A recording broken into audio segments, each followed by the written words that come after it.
বিজয় বাবু, হ্যাঁ ওস্তাদ। দেখো রো মেটারটা ভুল কারেকশনের জন্য কি অবস্থা দেখছ? মানুষ ভুল করে যে কোনো মুহূর্তেই একটা টেকনিশিয়ান ভুল টেকনিশিয়ানের জন্য এই রো মেটার 1000 ওয়াটের একটা রো মেটার এই ভুল কারেকশন করছে। যে কোনো টেকনিশিয়ান ভুল করার কারণে দেখো আগুন ধরে গেছে, পুড়ে গেছে। এই কারণেই তো অন্য অন্য মানুষের ভুল টেকনিশিয়ানের কারণে মানুষের একটা দুর্ঘটনা হয়ে যায়। একজন কমান্ডার বাংলার একজন ব্রিগেড কমান্ডারের বাংলার এটা এটা রোমেটার, সেই রোমেটার দেখো কোথায় যেন মিস্ত্রি, কোন মিস্ত্রি ভুল করে কারেকশন করে রোমেটারটা পুড়ে গেছে। একেবারে পুরো বুঝতে পারছো? আর বিজয় বাবু, বিশেষ করে কথা লিখি, দক্ষ টেকনিশিয়ান এবং দক্ষ মানুষ এবং সত্য মানুষকে পাওয়া বড় কঠিন। পৃথিবীটা সত্যের দিনগুলো দিন দিন কমে আসতেছে।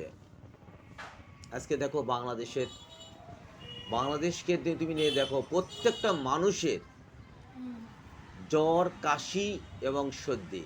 কেন এই জ্বর, কাশি, সর্দি এত কেন? দেখো,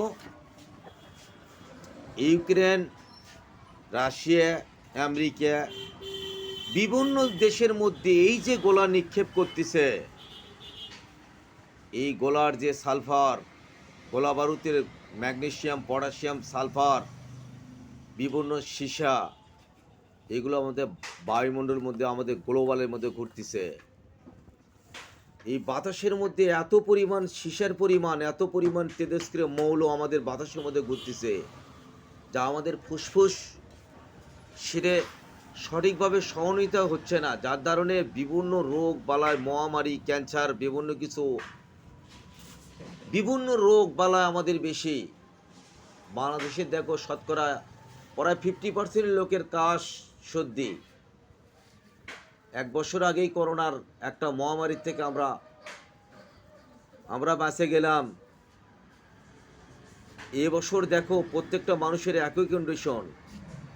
এগুলোর মেন দায়ী বড় বড় মোড়ল কান্ট্রির দেশ আমাদের বায়ুমণ্ডলকে দূষিত করে দিচ্ছে, পরিবেশকে দূষিত করে দিচ্ছে। বাংলাদেশের শতকরা 25% বনভূমি থাকার দরকার, কিন্তু বাংলাদেশে গাছগাছালি কাটে 9%-এ চলে আসছে বনভূমি। বাংলাদেশের নদ নদীগুলো নর্থ বেঙ্গলের, উত্তরবঙ্গর ব্যাপক নদ নদী প্রায় শুকনো অবস্থায়। 17 বছরে শেখ হাসিনা দেখো বাংলাদেশের শিক্ষা খাতকে ধ্বংস করছে।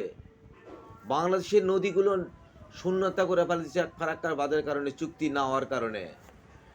বাংলাদেশের বনভূমিকে ধ্বংস করে দিচ্ছে। মনে করো যে 25% একটা দেশের 25% বনভূমি থাকার দরকার, সেখানে বাংলাদেশের বনভূমি মাত্র 9%।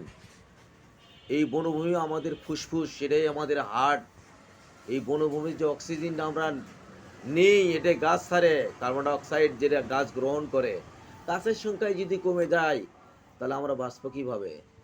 পরিবেশ, জলবায়ু আমাদের উপর বিশাল একটা প্রভাব ফেলতেছে। তার মধ্যে যুদ্ধ বিধ্বস্ত বিভিন্ন দেশের কারণে বায়ুমণ্ডলকে আরও উত্তপ্ত করে ফেলেছে, বায়ুমণ্ডলকে মনে করুন দূষিত করে ফেলে দিচ্ছে।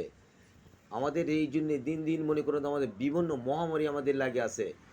এগুলো কবে যে আমাদের সংশোধন হবো, পৃথিবীটা যে কদিন শান্ত হবে, সেদিন আমরা শান্ত হব।